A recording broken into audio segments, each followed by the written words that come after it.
ab'agaciro cyane cyane kuko inda yanyu ni Imana yagize ingobyi kugira ngo abagabo bakomeye kuri iyi si n'aboroheje babashe kuyicamo. Muri ab'agaciro kuko ni mwebwe twigiyeho kurya ubwa mbere kugira ngo umuntu wese uri kuri iyi si yige kurya, yige kumira, guhabwa umuhesha ubugingo byavuye kuri mwebwe. Muri ab'agaciro kuko mu gituza cyanyu hadudubizamo ubugingo, harimo amata tutarinze kujya gukamisha cyangwa se kugura. Ayo mata aradutunga akatubeshaho ndetse akatugeza mu myaka nyinshi. Bivugwa ko iyo umwana yonse neza akonka umwaka umwe, ibiri, itatu, ageza imyaka 40 atararwara. Nukuvuga ngo amasherikana y'ingenzi iyo umumama abashije konsa neza umwana we. Hari ubwo usanga kubera ibibazo bitandukanye, ibibazo by'uburwayi, ibibazo by'amastress cyangwa se guhagarika umutima, bishobora gutuma amashereka y'umumama atizerwa cyangwa se akama ntabashe guhabwa umwana neza. Ibyo rero byatumye abana benshi batagira amahirwe yo konka, ariko namwe bana mutabashiye konka suko ababyeyi banyu batabakunze, ariko hari ibyababayeho. Hari n'abandi bana nanone batagiriwe umugisha wo kubana n'ababyeyi babo, ababyeyi bamaze kubabyara uwo munsi bitaba Imana. Abo bana nanone namwe mwifatanye natwe gushimira ababyeyi bacu kuko nubwo yitavye Imana amaze kukwibaruka, uwo no muvyeyi Imana yaramukoresheje kugira ngo bashe kuvuka. Ba mama rero ndabifuriza umunsi mwiza wanyu. Nubwo mbivuze bitinze, uyu niwo munsi wanje w'isaha y'agaciro kuri televiziyo na radio Authentique. Munyemerere mbashimire cyane aho muri mwese. Iyo nibutse Maria watubyariye Yesu Kristo, umwami n'umucunguzi wacu, mu by'ukuri biratunezeza cyane. Tubona ko umubyeyi ari uw'agaciro kandi umubyeyi ari uw'akamaro mu buzima bwacu. Rero kuri mwese mu by'ukuri mwabashije kwizera umwami wacu Yesu Kristo, ndagira ngo mwibuke ko hari umubyeyi wamubyaye. Uwo mubyeyi yitwa Maria. Ariko nanone ndagira ngo dushimire n'abandi bose babashe kubyara abantu bakomeye kuri iyi si. Turashimira Sara watubyariye Isake, turashimira nyina wa Dawudi watubyariye umwami Dawudi, turashimira nyina wa Paul watubyariye intumwa Paul, turashimira ndetse n'ababyeyi bose babyaye abavuga butumwa bakomeye, babyaye abakozi b'Imana bakomeye, babyaye abacuruzi bakomeye, babyaye abapolitisiye bakomeye, batubyariye abigisha bakomeye, bakatubyarira ibihangange byose kuri isi. Ndetse sabo bonyine, hari n'ababyaye n'abandi rubanda rugufi tutabasha kuvuga cyangwa se kumenya amazina yabo, ariko nabo bariho bitunze, batunze imiryango yabo nubwo batamenyekana ku mateleviziyo no ku maradiyo, ariko abo n'abagabo n'abagore nabo bubatse kandi bafite akamaro bakagifitiye igihugu. Rero ndagira ngo twese abagabo dufatanye hamwe gushimira abagore bacu n'abashiki bacu. Niba urimo nkurikira kuri televiziyo cyangwa kuri radio, wicaranye n'umugore wawe, wicaranye na mushiki wawe, wicaranye na mama wawe, ndagusaba ngo mukanya gatoya umumpere ukuboko. Ndagira ngo umunsuhurize. Nanjye reka mbapepeye ba mama, bashiki bacu, Imana ibagire neza kandi Imana ibahumugisha. Uyu mwanya kubera ibyo bihe turimo by'abagore cyangwa se by'abakobwa kwizihiza umunsi wabo mukuru no kubashimira, ndagira ngo nganire namwe ku mudamu Imana yakoresheje mu bandi badamu benshi muri Bibiliya dufite, umudamu witwa Debora.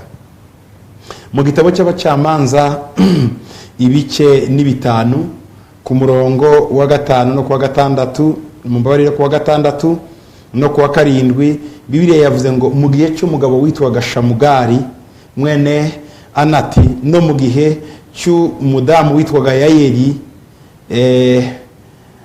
ngo icyo gihe Isirayeli yari ifite ibibazo, ngo abagenzi bagendaga basesera mu tuyira tw'uruboko, bagendaga ubona basesera badashobora mu by'ukuri kugira umudendezo gutambuka no kugenda.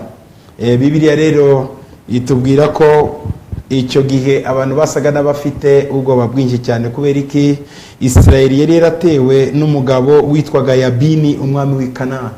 Yabini yarakomeye, yabarushaga amaboko. Bari baturanye n'abanyekanani, bari bayobowe n'uyu mugabo Yabini. Yatwaraga agace bitaga ngo ni Hasori, kandi yari afite umugabo w'ingabo wari ukomeye cyane witwaga Sisera, yari atuye Harosheti. Kandi muri ako gace ka Harosheti ngo yari atuye abanyamahanga benshi cyane. Abo umurimo wabo wari uwo gukoreshwa mu kurwana ndetse no mu kubuza amahoro Abisirayeli. Abo bantu rero barahagurutse mu gihe cyabo barwanya Isirayeli, bayibuza amahoro, barayikandamiza. Isirayeli igira ibibazo, Isirayeli igira akaga gakomeye. Muri icyo gihe mu by'ukuri abagabo bagira ubwoba, abahungu bagira ubwoba, abantu bacika intege cyane, kuko uyu Yabini yarakomeye, ndetse na Sisera umugabo w'ingabo ze yarahambaye cyane, aremereye. Kandi icyo gihe mwibuke ko Isirayeli yari mu gihe cy'abacamanza, ntabwo yari ifite umwami. Muribuka ko bamaze kwinjira muri Isirayeli bagize Yoshua ababera umutware, arabatwara igihe runaka, hafi imyaka 40 yamaze gusaza. Rero Isirayeli yabayeho nta mutware, ibaho nta mwami, ibaho nta n'umuntu wabafashaga, haza kuza abacamanza. Muri icyo gihe cy'abacamanza rero bari abantu bagenda bacira abantu imanza hirya no hino aho baciye, bakababwira, bakabacira imanza, bakabagarura mu kuri, bakabagarura mu gukiranuka. Wa mucamanza yamara gutanga avuyeho, bakagira ibibazo nanone, bagasubira muri bwa buzima bwabo bwo kudahagarara mu mategeko y'Imana. Bituma igihe cyose bavaga ku Mana bahuraga n'ibibazo bikomeye. Isirayeli igakubitika, ikababara, ikavunagurika. Ubuzima bwa Isirayeli mbese muri make bukaba bubi. Isirayeli yaje rero kubabara cyane, irababara cyane. Mu gitabo cya Bacamanza ibice 4 ku murongo wa 3 ngo Abisirayeli batakambira Uwiteka. Abisirayeli bararira cyane ngo kuko Yabini yari afite amagare y'ibyuma 900, ngo nuko amara imyaka 20 agirira Abisirayeli nabi cyane. Wibaza icyo gihe iyo tuvuga amagari 900, icyo gihe ubu twavuga nk'indege z'intambara 900, ni kuko nizo bakoreshaga. Isirayeli nta ntwaro yari ifite, nta gari yari ifite, ariko uyu mugabo yari afite amagari menshi, arizo twakoresha nk'indege z'intambara. Muri ibi bihe bari bakomeye cyane. Urumva ko abantu bari baragiriye nabi cyangwa se batotezaga cyane bari abagabo, igitsina gabo, kuko icyo gihe abagabo bari bafite ibibazo. Wavuka uri umugabo cyangwa se wabaga uri umugabo icyo gihe, akaba ari we wibasirwa cyane. Abagabo rwose bacika intege, abatwara muri Isirayeli bacika intege, abantu bose barababara. Kandi Isirayeli yaribuze umuntu uhaguruka ngo babwire ati muhumure, mwihangane, mukomere, turi kumwe namwe. Icyo babashe gukora mu mibabaro yabo n'agahinda kabo, batakambiye Uwiteka Imana. Bahamagara Imana, barayitakambira cyane, barayibwira bati Imana dutabare, kuko Yabini arakomeye, afite amagari y'ibyuma 900, twebwe ntitwabishobora. Bararira cyane cyane cyane cyane cyane, batakambira Uwiteka.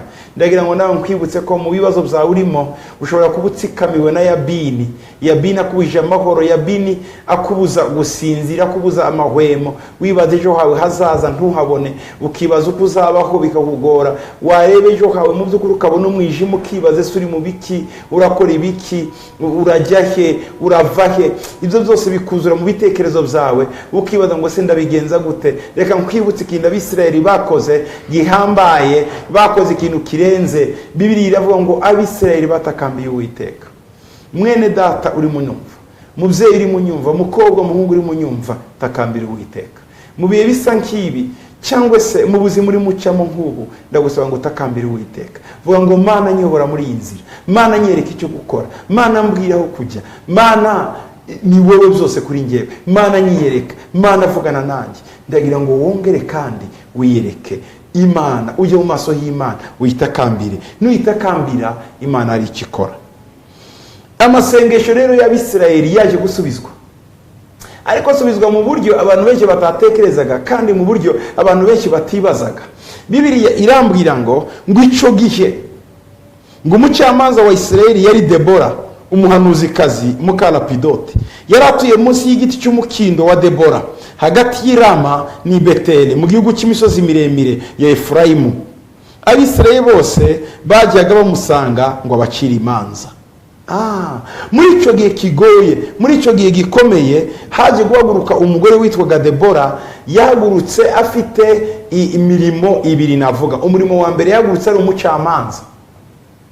Haguruka ari umucamanza akazi, arwanya ruswa mu gihugu, arwanya akarengane mu gihugu.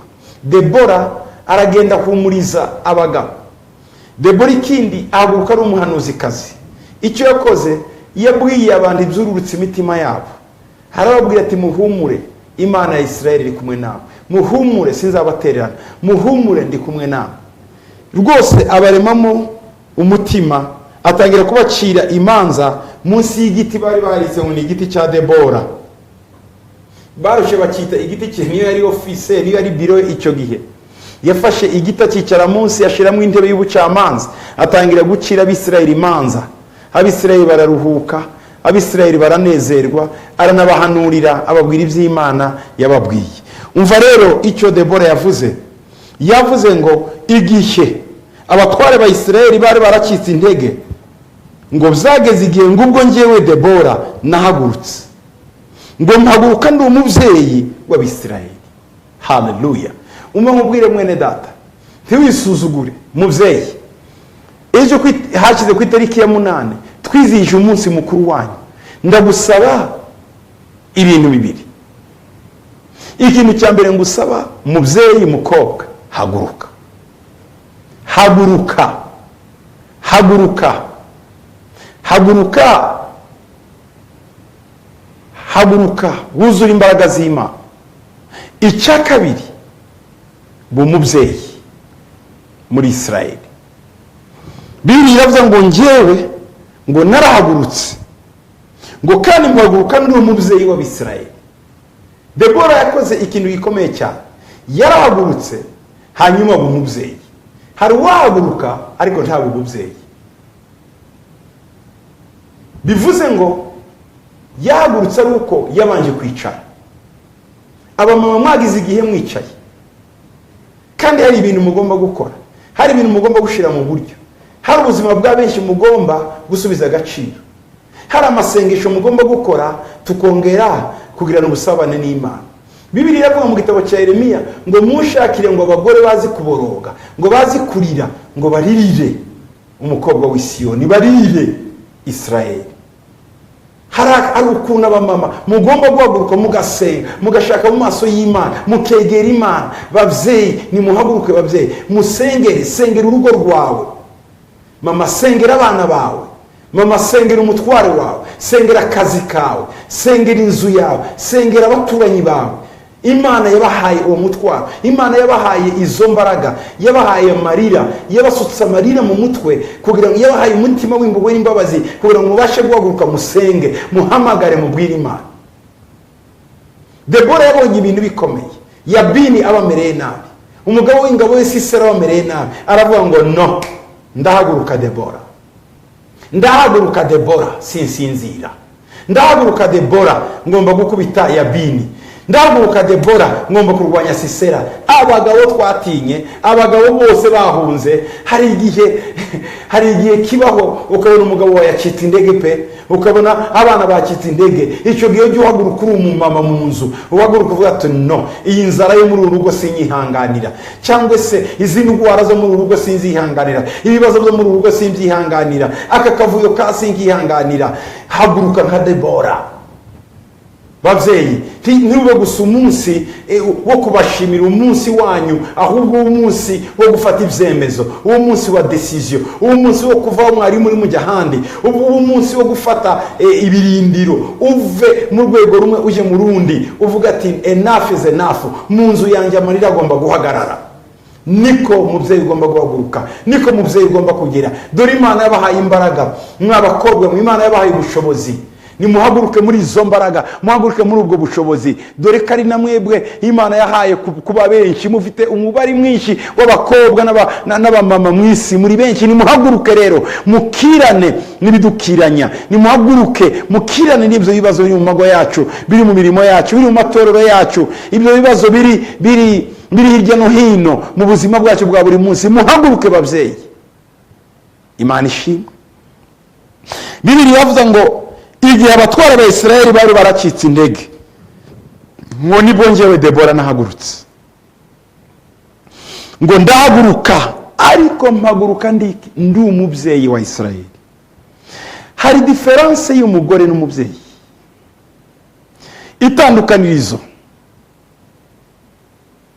ry'umugore n'umubyeyi. Umuntu wese ashobora kuba umugore, Imana yaremye imuremana ingingo z'abadamu, ariko ububyeyi ni indi karite, cyangwa se ni ikindi kintu cyiyongeraho. Umubyeyi arangwa n'iki? Arangwa n'impuhwe. Umubyeyi arangwa n'iki? Arangwa no gushira ukubute, akavuga ati no, abana banjye ntibazicwa n'inzara ngihari. Zampuwe ndizimwemerere kwicara ngo we umunebwe yicare mu nzu. Oya, umubyeyi arahaguruka, umubyeyi agahaguruka akagenda, akora ibintu bikomeye, akavuga ati urugo rwanjye ngomba kurusasira, urugo rwanjye ngomba kurwiyereka, urugo rwanjye ngomba kurugira ruzima, aho umugabo wanjye aciye hose abantu babone ko mfite umugabo.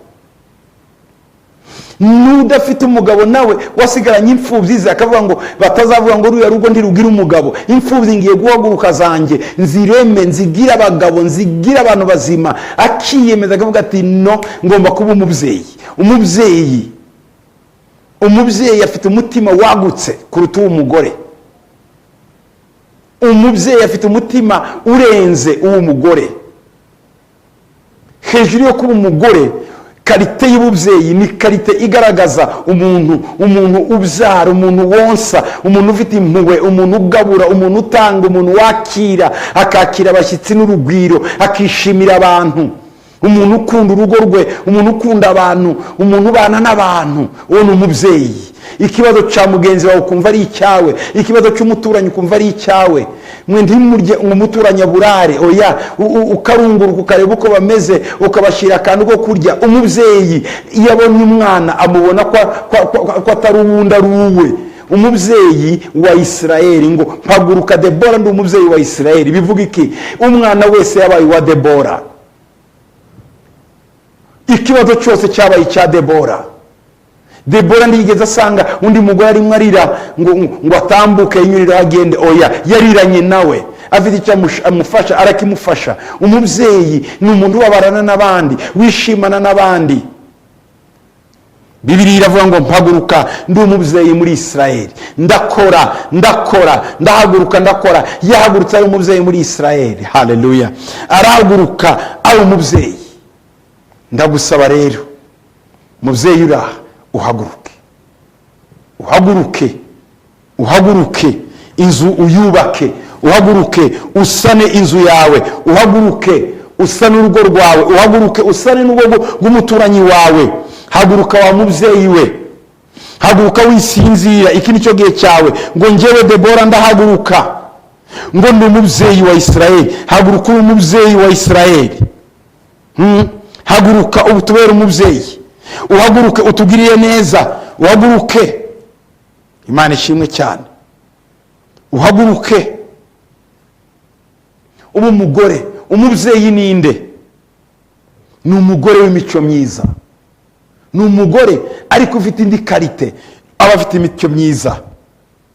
Uwo muntu ngo aratangaje cyane. Mu gitabo cya Bibiliya Imigani 31 ku murongo wa 10, Bibiliya iravuga ngo umugore w'imico myiza ninde wamubona? Uwo ni wa mubyeyi nababwiraga. Umubyeyi ni umugore w'imico myiza, niwe mubyeyi. Ngo arusha cyane rwose marijani igiciro, ngo umutima w'umugabo we uhora umwiringira, kandi ntazabura kunguka. Ahora amugiriye neza, ntabwo amugiriye nabi, igihe cyose akiriho. Ashaka ubwoya bw'intama n'imigwegwe, anezezwa no gukoresha amaboko ye. ameze nk'inkuge z'abagenza, azana ibyo kurya bye abikura kure. Ndagira ngo wumve uyu mudamu arazinduka akajya kure, ajya mu nkuge, aracuruza, arirukanga hirya no hino, akagira ngo urugo rwe ntigwicwe n'inzara. Uyu mugore, umugore w'imico myiza, ngo umuntu yamubona. Dore ibyo biri muvugaho ngo ameze nk'inkuge z'abagenza, za nkuge zijyana bwa bwato bujyana ibicuruzwa biva hirya no hino, urumva ko buhora bugenda hirya no hino. ngo uwo mudamu ntiyicara mu nzu si umunebwe, arahaguruka agakora. Umugore w'imico myiza ngo abyuka kare butaracya akagaburira abo mu rugo rwe, agategeka abaja be imirimo ibakwiriye, asiga atanze akazi muri uwo, ngo wowe uzakora ibi, nawe uzakora ibi, nawe uzakora iki. agasiga atanze imirimo, akagaburira mu rugo bakarya bagahaga. ngo kandi abyuka kare butaracya. Umubyeyi ntaryamira, oya, keretse yaryamye atinze kandi nawe ari mu kazi. ngo abyuka kare butaracya, agashakisha icyo mu rugo barya, agahamagara abakozi bo mu rugo akabaha akazi. wowe urakora ibi, nawe urakora ibi, nawe urakora ibi, nawe urakora ibi, nawe urakora ibi. uwo ni umubyeyi. Bibiliya iravuga ngo yitegereza umurima akawugura, awutezamo urutoki mu by'inyungu ivuye mu maboko ye. Uyu mudamu ngo aragenda akareba hirya no hino, akabona ahantu hari imirima, yataha mu ijoro akabwira umugabo we ati nabonye umurima nzagura. yarangiza akawuteramo igitoki. Imana ishimwe cyane. ngo uwo murima awuteramo igitoki, ngo hanyuma agakuramo inyungu zivuye muri cya gitoki cye. Mbega umugore mwiza, ni umukozi. umugore mwiza agaburira urugo rwe ntirwicwe n'inzara. umugore mwiza, mu maboko ye huzuyemo imigisha. ngo akenyera n'imbaraga agakomeza amaboko ye. arabyuka agakenyera kabisa n'amaboko ye, yarangiza agasohoka. umudamu mwiza, umubyeyi. ngo abona yuko ibyo akora bimufitiye akamaro, kandi nijoro itabaza rye ntirizima. arara yakije itabaza riboneka. bivuga iki? imirimo ye ntizima. no mu ijoro iyo aryamye burya ngo itabaza rye ntirizima, arara atekereza ejo nzakora ibi n'ibi n'ibi, agakora umupango w'ejo. umugabo wanjye azamera gutya, umugore wanjye, abana banjye bazamera gutya, umwana wanjye azigira muri iri shuri, inshuti zanjye. ibyo byose akabitekereza mu ijoro. abandi basinziriye barimo bagona, barimo atekereza umwana wanjye azambara akahe gapantaro, umwana wanjye azambara uruhe rukweto. uwo ni umubyeyi. ariko Bibiliya iratangaje. ngo afatisha ukuboko urubambo ruriho ipamba, intoki ze zigafata igiti aho toze. uyu mumama arubaka, arakora, ngo agafata ipamba akadoda imyenda mu gihe cy'imbeho bazambare, agashiraho ibiringiti byiza bya lene byiza baticwa n'imbeho. afata urubambo agashiraho ipamba, akadoda imipira myiza, akadoda ibiringiti byiza. mbega umugore w'umu-entrepreneur, umugore w'umu-entrepreneur. arakora, akajya Dubai, arakora, akajya mu Bushinwa, akajya Kampala, akajya Tanzania, akajya Kenya, agahaguruka akajya i Buraya, akareba uko urugo rugomba kubaho, akamenya abana amashuri bigiramo, akamenya ukuntu bagomba gusenga, agasengesha umuryango. kuko umugore nk'uyu ni umuhanuzikazi, ni umucamanza, akaba n'umuhanuzikazi. mwibuke Debora. Bibiliya ikomeza ivuga ngo aramburira abakene ibiganza, kandi indushyi akazitiza amaboko. mbega umudamu. arakora, yarangiza akamenya n'abaturanyi baburaye, akamenya n'abaturanyi bashonje, akamenya n'abana b'abakene. yarangiza ngo akarambura amaboko ye, abashonje bakarya bagahaga, abakene bakarya bagahaga. mbega umugore mwiza, umubyeyi wa Isirayeli. ngo ntatinyisha abo mu rugo igihe cy'imbeho, kuko abo mu rugo bose bambaye ibikomeye by'imihemba. ngo yibohera ibirago by'ibisuna, imyambaro ye ni imyenda y'ibitare byiza n'imihengeri. umugabo we amenyekana mu marembo y'umudugudu, yicaranye n'abakuru b'igihugu. dore wa mugabo wagejeje, wa mugore wagejeje umugabo we ngo mukura hariya mu marembo akamwicazanye n'abakuru b'igihugu. N'aba bandi tugiye guhera hariya mu ndagarago no mu biti. Bavyeyi ni muhaguruke natwe mutwicazanye n'abakomeye, rega ni mwebwe Imana yahaye. Urumva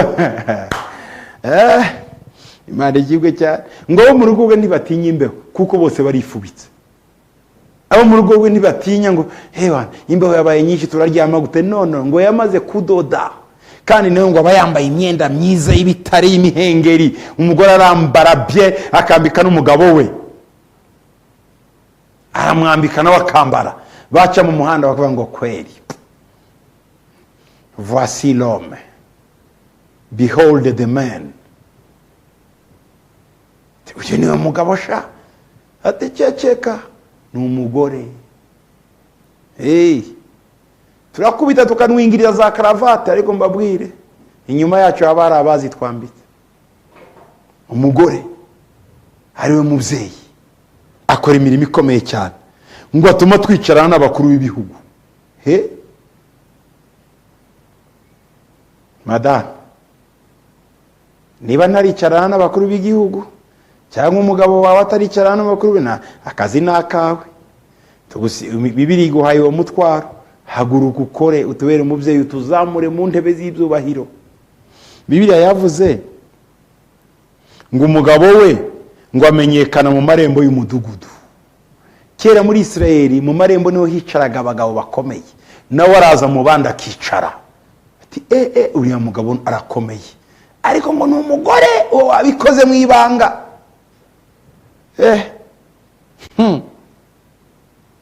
Aboha imyambaro akayigura, agurira abagenza imikandara.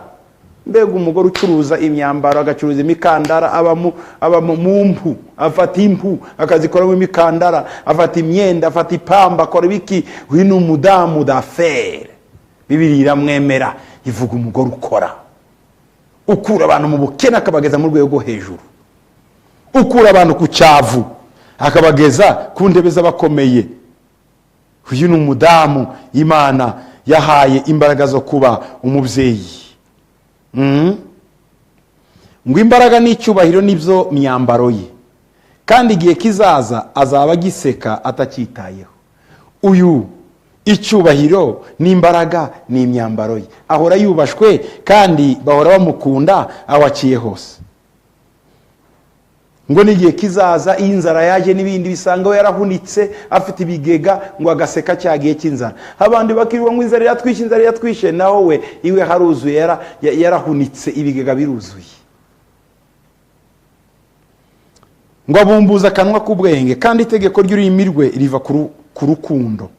Amenya neza imico yo mu rugo rwe, kandi ntabwo arya ibyo kurya by'ubute. Afite ururimi rw'urukundo, ntanegurana, ntavuga nabi, ntasebya, kandi ntasesereza mu magambo ye, no. Ngo akanwa ke kari mu rukundo. Umva umumama wa Israeli, umva umubyeyi Bibiliya itubwira, akanwa ke kari mu rukundo. Ntikirirwa kavuga abandi bagore, ntikirirwa kavuga abandi bagabo, oya, ngo avuga neza. Ikintu ngo amenya neza imico yo mu rugo rwe. Aba yarize umugabo akamumenya icyo akunda n'icyo adakunda, abana b'icyo bakunda akabiga bose, kuko Bibiliya yavuze ngo abumbuza akanwa ke ubwenge. Iyo agiye kuvuga avuga ibiri mu bwenge. Mbega uyu mudamu aratangaje, ngo kandi ntabwo arya ibyo kurya by'ubute, ibyo kurya by'ubunebwe ntabirya. Iyo umubwiye ngo hembwa utakoza uwo mushahara wanga. Ariko hari abandi muri Yesu usanga gusa yicariye muri biro ukwezi kwakira ngo ariko ntibambembye. Wakoze siki yirirwa gasinzirira mu ntebe, asinzirira mu ntebe, yarangiza ukwezi ngo ariko mu mbembe. Abantu baratubabaje cyane. Bibiliya iravuga ngo uyu mugore we ibiryo by'ubute ntabyemera. Urayimuha akabatoya, sinabikoreye ku kwezi. Ngo abana be barahaguruka bakamwita munyamugisha. Umugabo we nawe aramushima ati, umvuko abana bamwita, ntibamwita mama, bamwita munyamugisha uraho. Abana bahinduye izina rya mama wabo, abambika neza, barya neza, bari muri interna nziza, ntibabura school fees minervale barayibona, baja kwigira mu mahanga, bakigira keke, icyo bacatse bamubona raje ngo munyamugisha raje. Bamuhinduye izina, bamwise munyamugisha. Bibiliya yakomeza ivuga ngo umugabo ngo yagiye kumuvuga ntamwita munyamugisha. Umva ngo uko avuga, ngo umugabo aramushima akavuga aya magambo ati ngo abagore benshi bagenza neza ariko weho urabarusha bose. Amwita umugore uruta abandi, umugore uruta abandi. Abagore bose ni beza kandi bagenza neza ariko sheri wanjye urabaruta bose, niko amwita. Icyongeyeho ngo ubutoni burashukana kandi uburanga bwiza ni ubusa ariko umugore wubaha Uwiteka niwe uzashimwa. Ngo uburanga ni bwiza ndetse n'ubutoni ni bwiza, ibyo byose ngo ariko umenye ko bishukana. Ngo umugore mwiza ninde? Ni uwubaha Uwiteka, ngo niwe uzashimwa. Ibanga mfete ry'uyu mugore twasomye wo mu Migani 31 ndetse na Debora twabonye, ibanga ryabo ko ari ukubaha Imana. Bavyeyi bacu, iki ni igihe tugomba kwiha Imana, tukubaha Imana kugira ngo itugirire neza. Umugabo bakomeza amushima avuga ati mumuhe ku mbuto z'ibiva mu maboko ye kandi imirimo ye nibayimushimire mu marembo. Uko niko umugabo ashima uyu mugore. Bavandimwe, bwoko bw'Imana, abavyeyi nongeye kubifuriza umunsi wanyu mwiza mpuzamahanga uha agaciro abadamu. Ariko twibukiranye umudamu witwa Debora, twibukiranye n'umudamu wo mu Migani 31. Imana ibaha umugisha, Imana ibagiriye neza. Tugiye gusenga muri uyu mwanya kugira ngo natwe Imana iduhe kutaba gusa abagore, iduhe kuba n'abavyeyi. Ikindi nanone dusabe ko mu mago yacu, mu ngo zacu, abagabo bacu, abana bacu, Imana ibaha umugisha. Natwe abagabo dusabira abagore bacu, Imana ikomeze kubaha ubuzima barambe, bakomeze batwitaho kandi badukunda. Reka dusenge. Mana, ngi imbere yawe nzanye uyu mugore, nzanye uyu mugabo, nzanye uyu mwana n'uyu mukobwa n'umuhungu. Ndakwereka uru rugo mwami rurimwo uyu mukobwa, rurimwo uyu mumama. Ndasaba ngo utugirire neza. Amagwa afite ikibazo Mana ugikemure. Aba mama dufite bahinduka abavyeyi, batubera abavyeyi.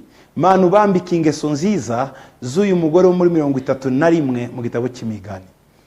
Mana benshi abadamu bahaguruke nka Debora, babashe kuba abavyeyi bo mu mago yacu, abavyeyi bo mu gihugu, abavyeyi bo mu masosiyete, abavyeyi bo mu matorero, abavyeyi bo hanze n'imbere.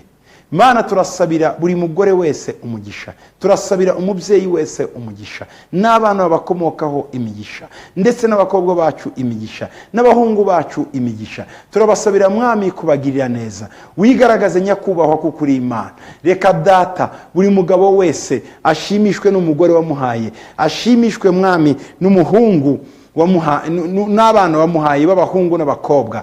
Umugabo wese areba umugore we abona ari mwiza, abona ari uw'agaciro, kandi abone ko ari ukunda Imana. Ndasaba ngo bagore Mana ari bo bavyeyi bacu, ubaye kugukunda cyane no gukomeza bakubaha mu mirimo yabo ya buri munsi.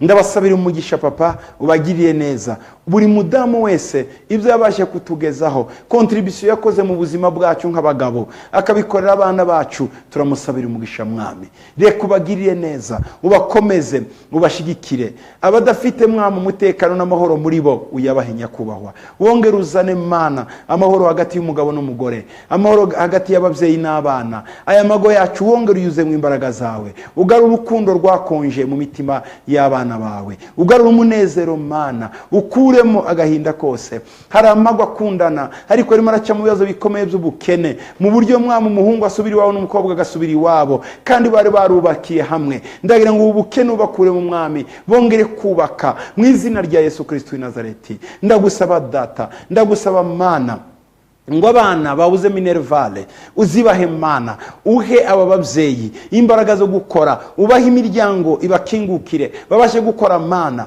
Ndagusaba ngo utugiriye neza ababyeyi bafite ubunebwe, ubakuremo mu izina rya Yesu. Bahuguruke Mwami, barebere urugo, bagaburira abana, bagaburira abagabo, bagaburira abagore Mana. Ababyeyi bacu bahaguruke muri ibi bihe kuko Debora yahagurutse. Reka natwe duhaguruke, uduhagurutse nk'ababyeyi mu buzima bwacu, ababyeyi muri sosiyete zacu, ababyeyi mu matorero yacu, ababyeyi mu gihugu cyacu. Duhaguruke buri muntu wese akora inshingano ze, iz'umugabo azikore, iz'umugore azikore, iz'abana bazikore, iz'abakozi mu rugo bazikore. Buri muntu wese ahagarare ku izamu rye akore ibyo bamuhamagariye gukora. Urakoze kubidukoreye mu izina rya Yesu Kristo Mwami wacu, amen. Amen, amen.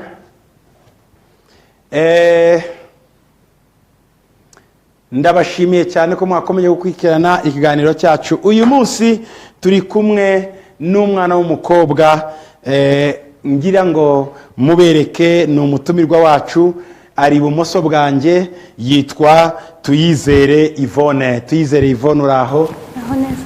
Yesu ashimwe. Amen. Tuyizere Yvonne, amakuru yawe? Amakuru ni meza. Okay.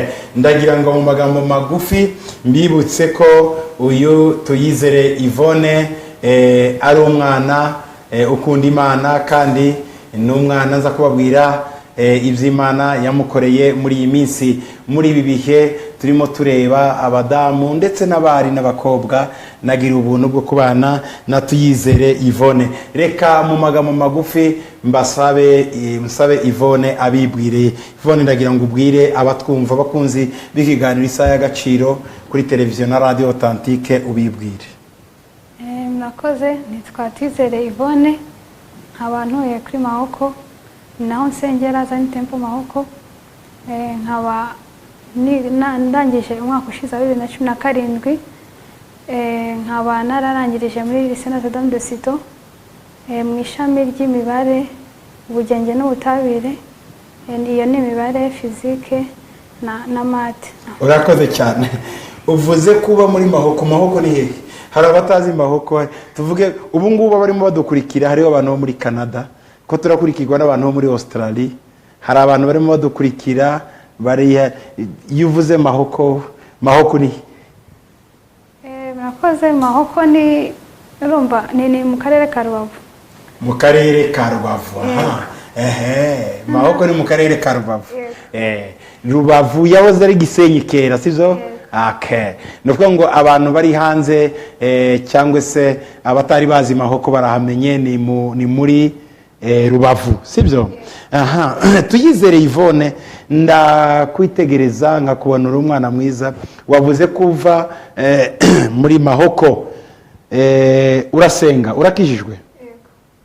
Yego. Wakijwe ryari? Nakijijwe mu 2012. 2012. Niba atari ibanga byenda umbabarire, wari ufite imyaka ingahe? Mfite imyaka 12. Imyaka 12. Wow. Imana iguhe umugisha. Murabona abana bakizwa bakiri bato. Ubu ngubu waba ufite ingahe Yvonne? Ubu ngubu mfite imyaka 18. Imyaka 18. Nivuga ngo hashize imyaka ingahe ukijijwe? Hashize imyaka 6. Imyaka 6. Yvonne agize imyaka 6 akijijwe. Usengera hehe? Abashumba bawe ni bande? Sengera kuri Zion Temple Mahoko. Abashumba banjye ni Pastor Ngenzi Jean Paul na Madame we Chantal. Nakoze. Pastor Jean Paul Ngenzi niwe pastor wawe hamwe na Chantal? Yego. Bari ndabazi n'abakozi b'Imana turakorana. Wakijijwe muri 2012.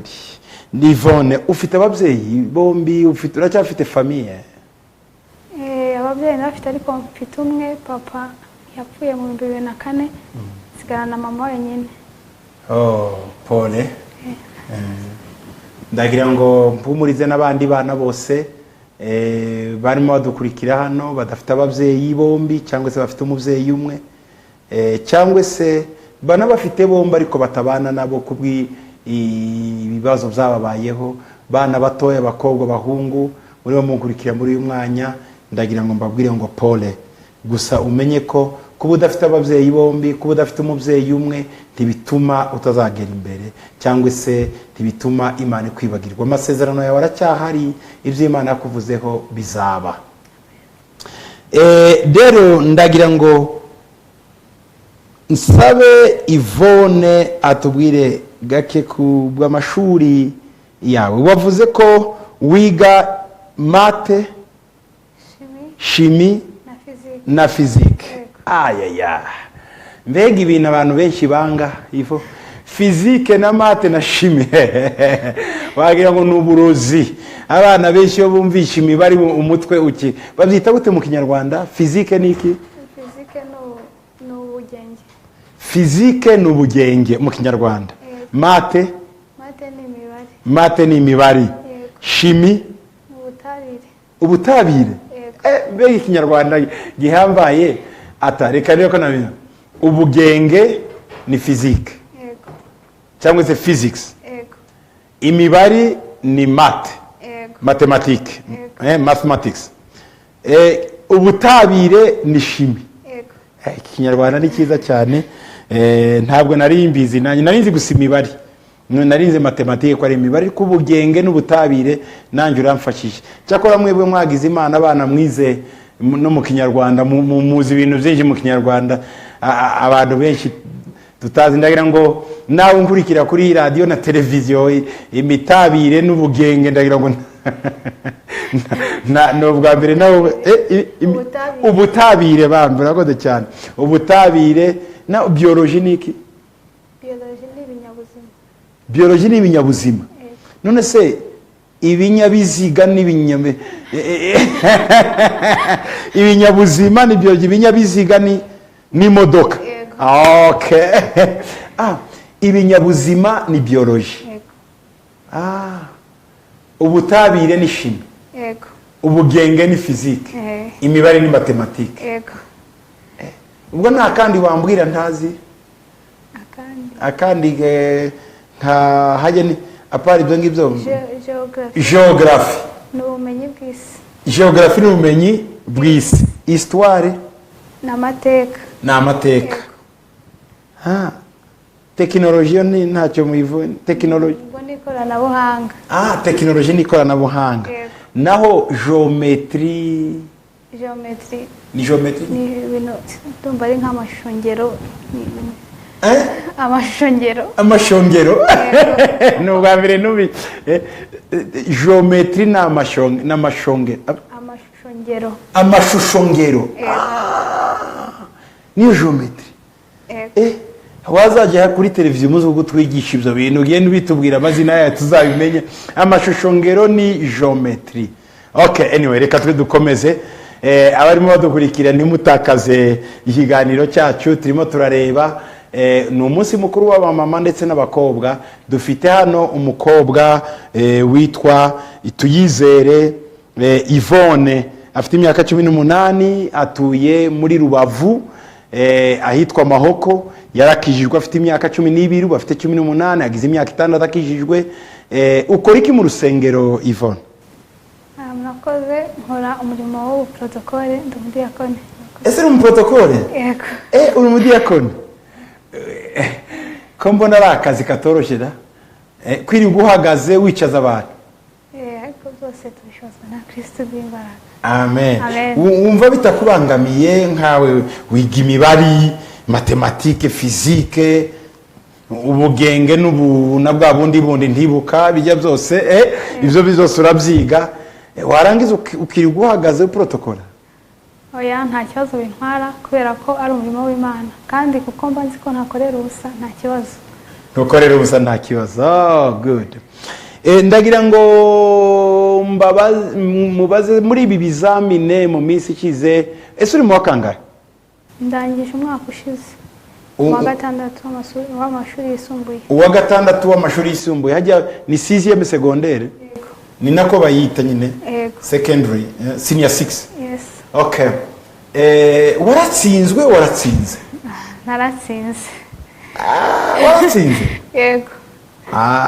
Ngawe twemeze, wafashe amanota ngahe? Mfite amanota 70 kuri 73. 70 kuri 73. yego. Ubwo tujyanye mu ijyanisha ry'amapurusantaje ubwo ni nkangahe? Ni nka 95, 96 ku ijana. 90 hafi na 6 ku ijana. Wafashe 96%. 96 na 5 ku ijana. 70 kuri 73. Ugomba kuba uri umuhanga. Imibare urayumva neza? Yego. Wanyigije ko nanjye ngundi imibare ariko yananiye, wanyigishije. Na physics urayumva? Yego. Na shimi? Yego. Ni uratekeza ko ari he watsinze cyane muri shimi, muri physique, muri mathématique? Nkuko nabivuze ko naburaga amanota 3 ngo nuzuze ibindi byose ari physique, ubundi dukora physique, chimie na math na entrepreneurship na general paper. General paper niki? Ni nk'ubumenyi rusange. Culture générale. General paper. Okay, culture générale. Umenye ibintu nyine bisanzwe, kumenya ibintu, Noneho muri shimi niho nagize ubundi babara na magrade batanga mu mibare iyo wujuje ufite A muri physique naho nuko na shimi nuko.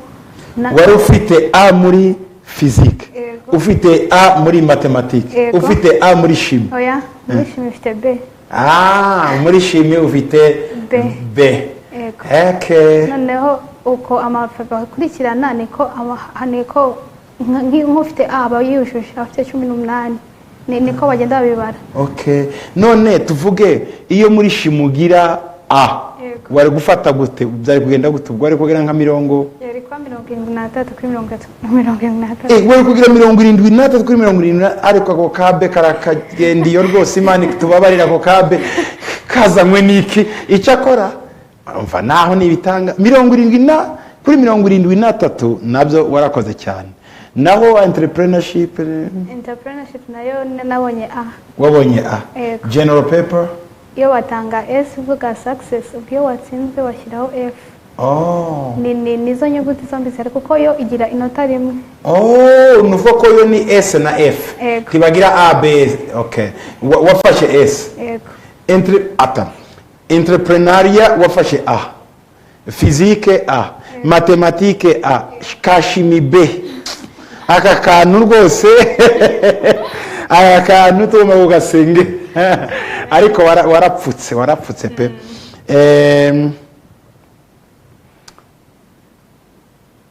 Byagenze gute kugira ngo ubashe kugira ubwo bwenge?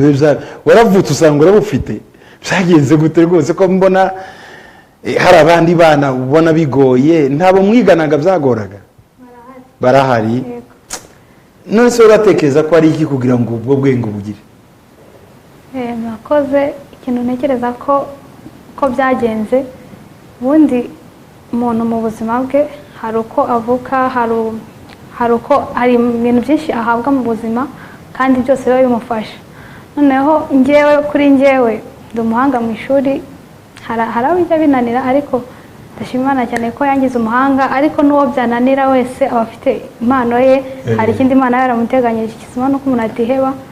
Noneho nari umuhanga muri classe, nyine niga nkagira amahirwe ngatsinda, ndetse ko n'ibihe bibi byo gutsindwa bitabura, ariko kuba ukomeza ugashyiramo imbaraga nicyo gituma ukomeza kugira imbere.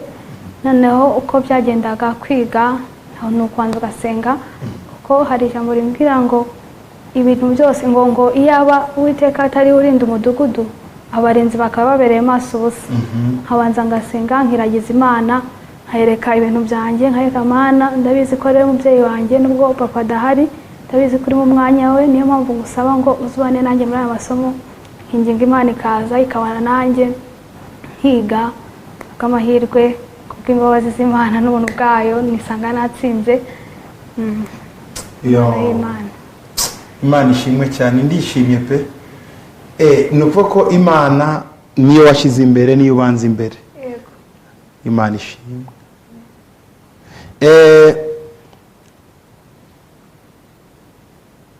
Ubu urateganya kuzakora iki? Kuziga iki?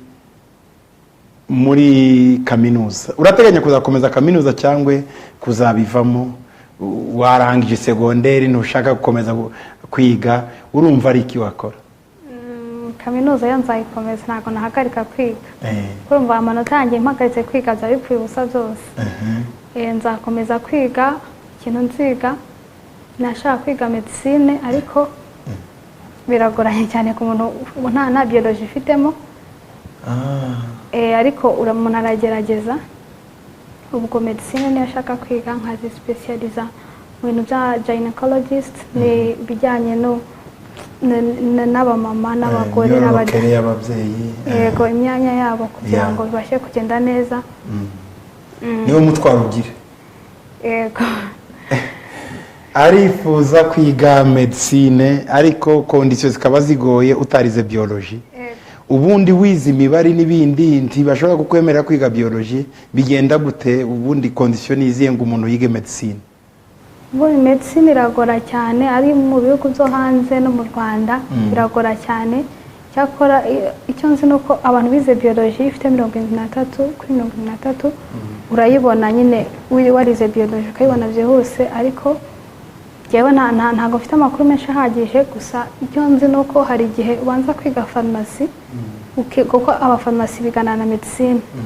mukayiga mwamara kwiga nyuma bareba performance yawe ufite muri farumasi bagahita bakwemera ko wagenda muri medicine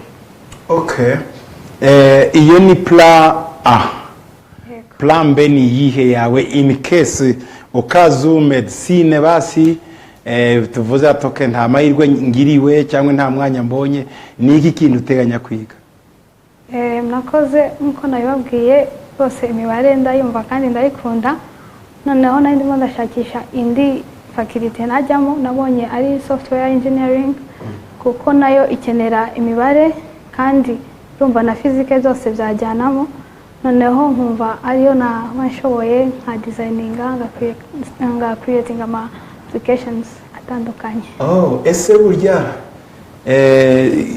bisaba imibare gukora ama software ku physique imibare irakenerwa engineering hajya ngo niki software engineering iyo niyo uteganya plan B plus niyo yanyuma nkubaza ibitabaye software engineering niki kindi ikindi ntago nagitekerejeho cyane gusa ikindi numva nakwiga ni electronical engineering yego kuko yo nayo math na physics birajyana kandi ni ibintu umuntu akenera mu buzima kandi n'igihugu cyacu kirabikeneye ko biragaragara ko turi mu nzira y'iterambere ko turi mu nzira y'iterambere technology irakenewe cyane ahantu henshi electronical nyine turimo turagenda mu nzira ya electronical devices nyinshi ndumva rero naho nindi twase ndumva uri umunyamibare koko buriya ari amaformule yose ya physique bijya bivugwa bya physique urabifite mu mutwe nge physique narayikundaga ariko isaba gufata mu mutwe cyane loi de Coulomb loi de Kirchhoff loi de iyo byumvise ubundi urabanza ukabyumva neza ukumva ikintu bikubwira noneho umaze kumva ikintu bikubwira biroroshye cyane ko wahita ubyandika reka nyinguhe urugero yego nge nakuriye mu giturage twigaga kura uyu muriro ureba electricity mu mutwe wumvaga bavuga ngo amashanyarazi ukagira ngo ni mu ijuru cyangwa se ni ahantu ntabwo nigeze nyabona nabonye amashanyarazi mfite imyaka hafi 16 n'iri physique twayigaga electricité bakatubwira loi de Coulomb akavuga ampere bya bindi byose noneho ukibaza ukabifata gusa mu mutwe kuko utabizi hari igihe batubwira ngo recepteur na générateur ntabwo nari nzi rero ko générateur ari iyi groupe électrogène ubu turazifite ariko iyo nanjye nza kugirwa amahirwe bakambwira ngo iyi niyo générateur nandi kubyumva kuko iragenera umuriro twabyigaga gutyo mu mutwe ariko nyine bikatugora kuko bagomba kubifata mu mutwe. Ariko iyo umbwiye umwana ngo iyi niyo groupe electrogène generator niko bayita mu cyongereza, urumva ko byoroshe. Recepteur rero ni cyakira. Urumva ko ibyo bintu byari bigoye, ariko wewe ndagira ngo wari ubizi, wigaga ibintu zibavuze ngo umuriro warawumvaga. Hari ibindi bakubwiraga nawe kumva utabizi muri physique cyangwa se mathématique, nawe kumva biri mu itopi, biri mu bitekerezo tu. Birahari. Uretse ko iyo bibonetse urabaza ukashaka ugasobanukirwa. Very good. Icyo nakubwira nuko kuba ukunda Imana, Imana ikaba yaraguhaye ubwenge, ukaba uzi imibare, ni umugisha. Kandi uri umwana w'imfubyi, Imana iguha umugisha. Imana iguha umugisha kandi kugirire neza. Bakunzi ba televiziyo Authentique, ndagira ngo kubw'umwihariko nshimire itorero Zion Temple Celebration Center. Igihe ryagejeje imyaka 10 yo kuvuka, Zion Temple ryafasha abana 25 b'abakene mu gihugu. Ariko babana babaga mu bambere abo twitaga elite cyangwa se abana b'abanyabwenge mu gihugu, ariko ababyeyi babo badafite uburyo nabo. Muri abo bana rero Zion Temple yafashe mu 2010 harimo Tuyizere Yvonne. Uyu Tuyizere Yvonne mureba muri uyu mwanya numwe mu bana bacu Zion Temple yafashe ibarihira amashuri primaire bariga kugeza uyu munsi.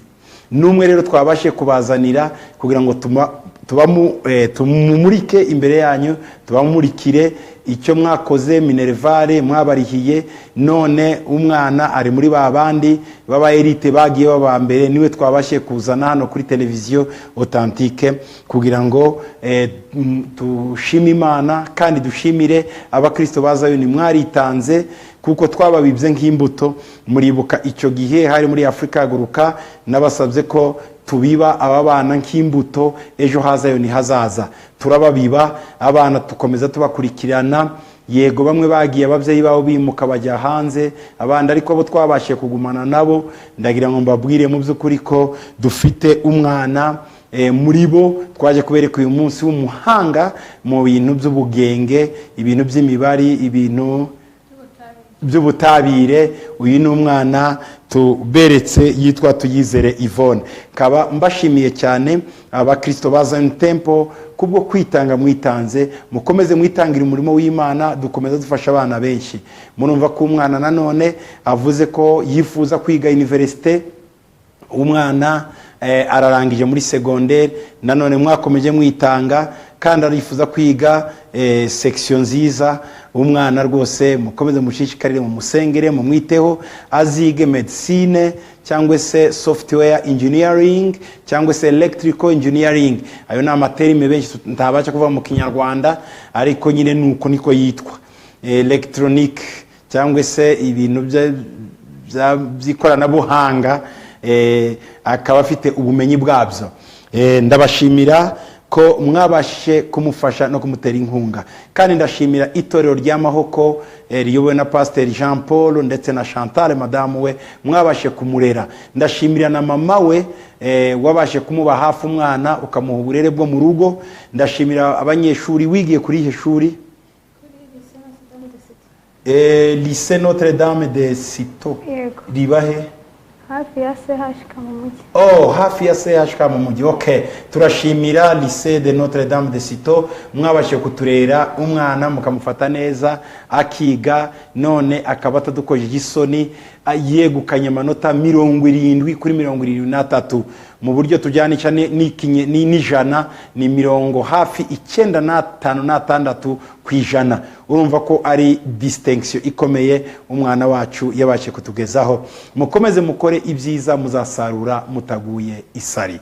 Ndagira ngo nshimire Tuyizere Yvonne, Imana iguhe umugisha ko wabaye umwizerwa, ntiwarangaye, itorero ryarakwishuriye, ntiwaza watubereye umunyarumogi ibiki. Kandi uzi icyo nagushimiye, dore amatwi yawe ntapfumuye, ntiwagiye ngo wipfumuze wigire gute, wari uzi icyo ushaka. Wagiye ugiye kwiga, ntiwari ugiye kugira ngo dukoze isoni. ibyo nabigushimiye cyane mwana wanjye, uzakomeze utubere umukobwa w'intangarugero. Nakurikiranye n'amakuru ku itorero ryawe, bambwira ko uri umuvugabutumwa uhambaye cyane, ngo uvugabutumwa nubwo utabivuze hano bambwira kuri protocole, ariko ngo uri n'umuvugabutumwa utangaje. Ndashimira abapasiteri bakureze bakagukuramo umuntu, ariko nawe ukidisciplina uvamo umuntu ukomeye. Bakobwa bahungu bana bacu turabasaba ngo mujye ku mashuri, ntimujye kunywera ibiyobyabwenge, ntimujye gutoborera amatwi, ntimujye kwambarira imikufi itari mizima, ntimujye kwipodorera ngo iminwa yanyu muyihindure n'ingohe zanyu muzigira ibindi. Biya byose mubireke, muanze mumenye ibyo mukurikiranye.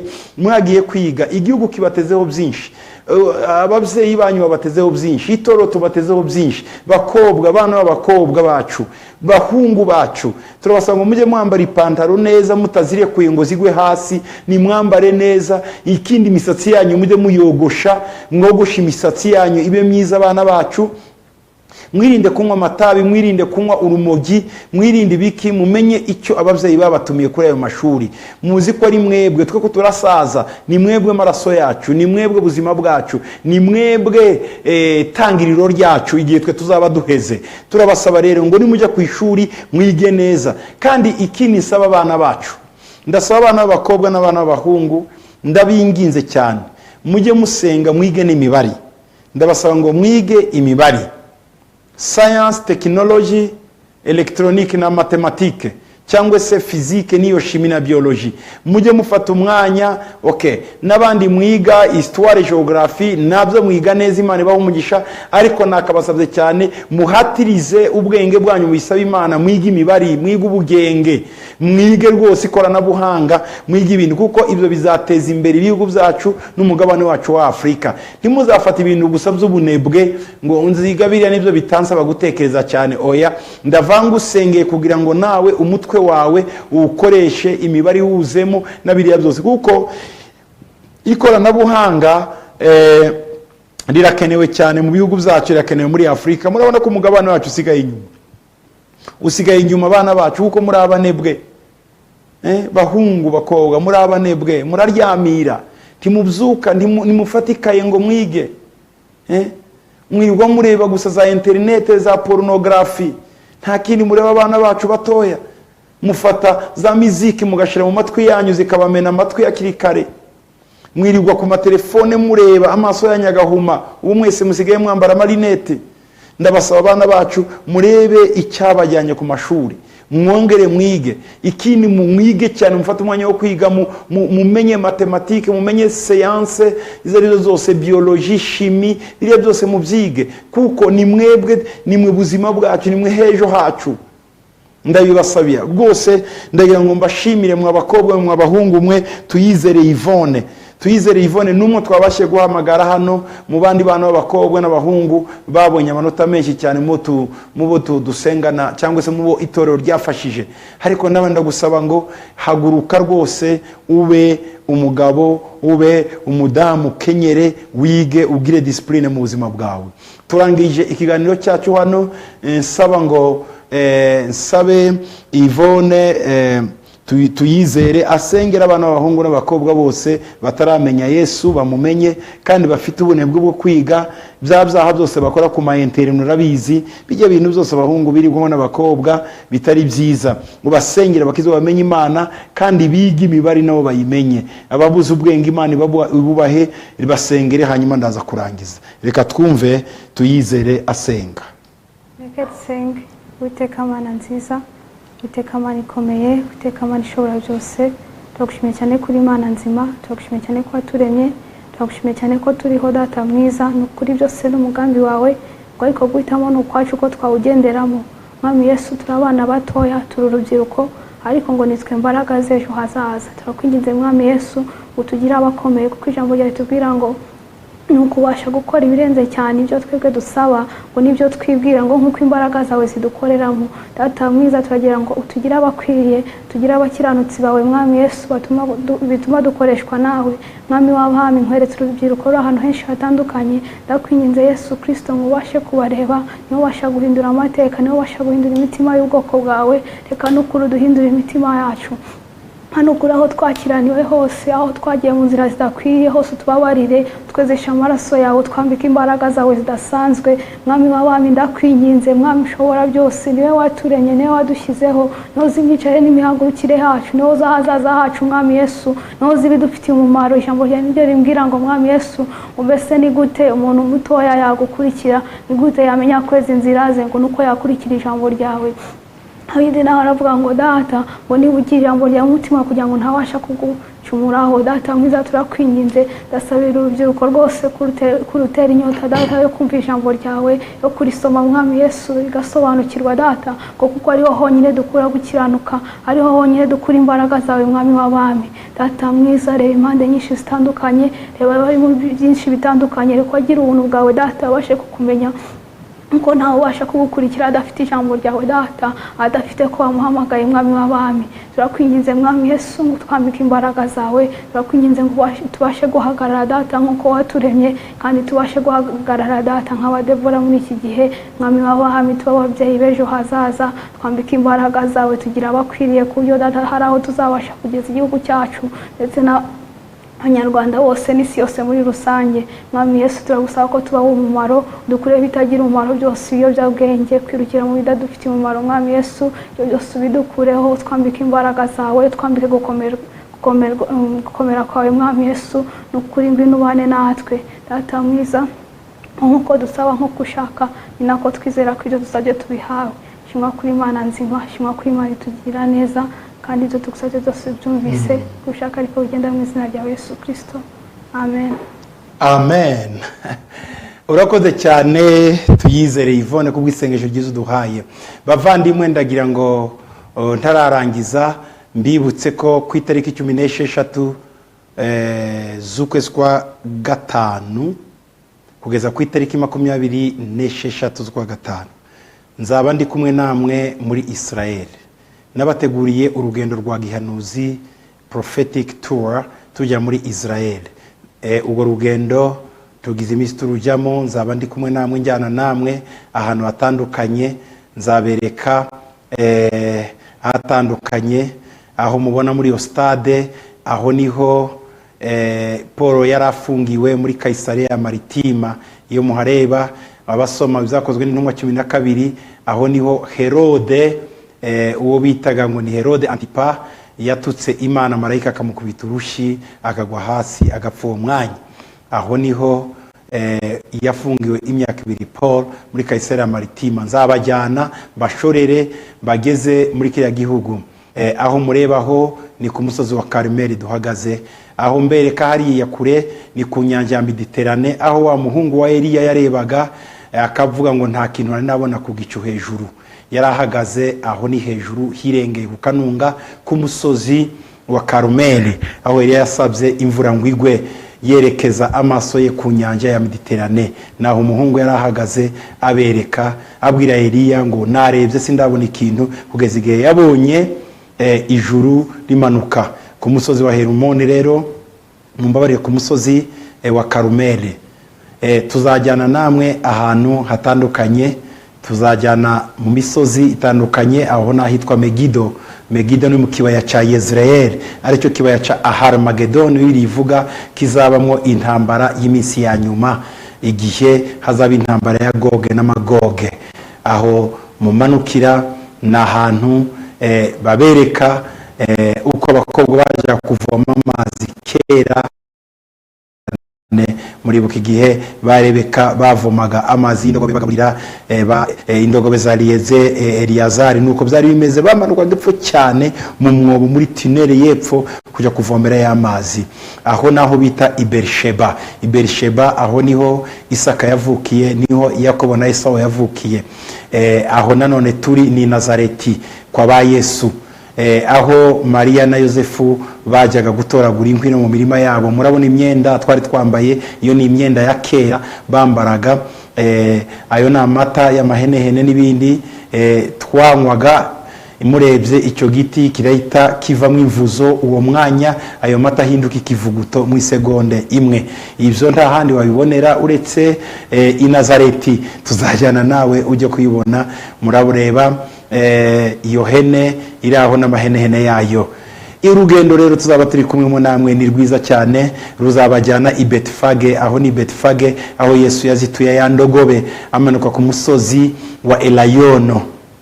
Aho hose aho mubona turi, aho turi mu butayu, turi mu butayu bwa Yotvate, mu butayu bwa Yotvate. Aho niho bashize ihema ubwa mbere, abantu batangira kuramya Uwiteka. Aho turi ni mu ihema ry'ibonaniro, baratwereka ahera n'ahera. Murabona ko icyo ari igicaniro n'amahembe yacyo ane. Aho ni ukwinjira ahera. Murabona abatambyi ba kera bari muri iryo hema. Iyo uhageze aho muri icyo giti aho hitwa Yotvate uhigira byinshi cyane. Aha nanone turi muri kibutse aho bororera mu buryo n'ahantu hashyushye cyane ku isi yose, ariko babashe kuhororera mu buryo n'abambere abaho bagurisha amata ku isi, bakakura bafite inka za kijyambere zirakamwa, kuko ari ahantu hashyushye. Inka zabo zifite amarobine hejuru zoga hafi amasaha 8. Haba hari umutonyi uzimanukira, ariko inka imwe yonyine ikamwa amaritiro 20. Ruriya ni urusengero, n'umusigiti aho urusengero no tureba hakurya umujyi wa Yerusalemu. Uriya ni umujyi wa Yerusalemu, tuzaba turi kumwe, nzabajyana yo mbereke, mwese mujye kureba iby'Imana ikora.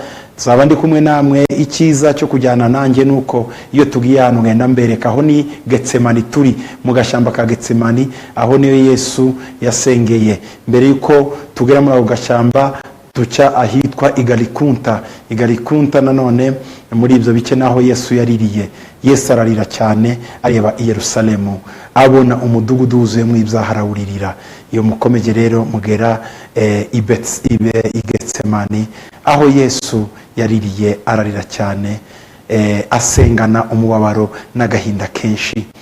Icyo gihe nzaba ndi kumwe namwe mbigisha mbereka isezerano rya kera n'isezerano rishya.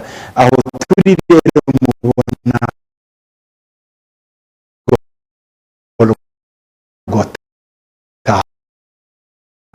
iyo ni imvangaye. Ako kadirisha mu mico y'Abayuda bagashyiragaho kugira ngo umuntu napfa nyuma y'iminsi 3 bizeraga ko ari cyo gihe roho ye isohokera muri iryo dirisha. Niko imva z'Abayuda zose zikoze. Niyo mpamvu Yesu uko iminsi yari irangiye kandi babibaze ku munsi wa gatatu roho yasohotse. Icyatangaje rero Abayuda nuko ku munsi wa gatatu Yesu yazutse. Aho ngaho ni mu mva ya Yesu, abo barimo barinjiramo irarangaye na niyo munsi imva ya Yesu irimo ubusa. Kaba mbasaba mwese munkurikira kuzajyana nanjye muri urugendo ku itariki 20 ku itariki 16 z'ukwezi kwa gatanu. Ikindi cyumwihariko kizaba gihari nuko Yerusalemu cyangwa Israel izabigize imyaka 70 ari igihugu cikukiye independence. Imyaka 70 nzabasha kubajyana i Tel Aviv, aho inzu binjiyemo bwa mbere bagaproklama, bakavugiramo, bakamamaza ubwigenge. Aho umugabo witwaye ari umusore icyo gihe Ben Gurion yari yicaye avuga ko Israel ibaye igihugu. Icyo gihe bari bazengurutswe n'abantu batandukanye, Abasiriya, Abanyegiputa, Abajordania, Abanyirake, Abasaudiya, Abanyegiputa. Abo bose ntabwo byari byoroshye kuvuga ngo ni independence. Hari mu mwaka w'1948. None ejo bundi mu kwitariki 14 z'ukwezi kwa gatanu 2018 Israel zabigize imyaka 70. Mwibuke ko imyaka 70 hari ikivuga muri Bibiliya. Niba ukeneye kumenya ikivuga uzansange i Tel Aviv, tuzaganira nawe aho tuzaba twicaye mu mateka y'imyaka 70. Aho nzabahishurira byinshi cyane Imana yashyize ku mutima. Nzaganira nabo tuzajyana cyane harimo amabanga y'ubwami bw'Imana kubijyana n'imyaka 70. Ndetse ni nawo munsi ku itariki 14 z'ukwa gatanu 2018 ambasade ya Amerika izabivuye i Tel Aviv yimukiye i Yerusalemu, umurwa w'Imana. Ndabifuriza kuzajyana nanjye. Abakeneye ibisobanuro bitandukanye mwahamagara telefone murimo mubona 0788302756 cyangwa se 078859 49 reka nsubiremo 0788302756 wakohereza ubutumwa bugufi ko wifuza kuzajyana natwe cyangwa se 078859 muze tuzabane namwe i Yerusalemu. Imana bagiriye neza, murakoze kubana natwe kandi murakoze kutwihanganira amasaha twabafashe. Amahoro y'Imana, ubuntu bw'Imana bibane namwe umunsi n'iteka ryose mu izina rya Yesu, amen.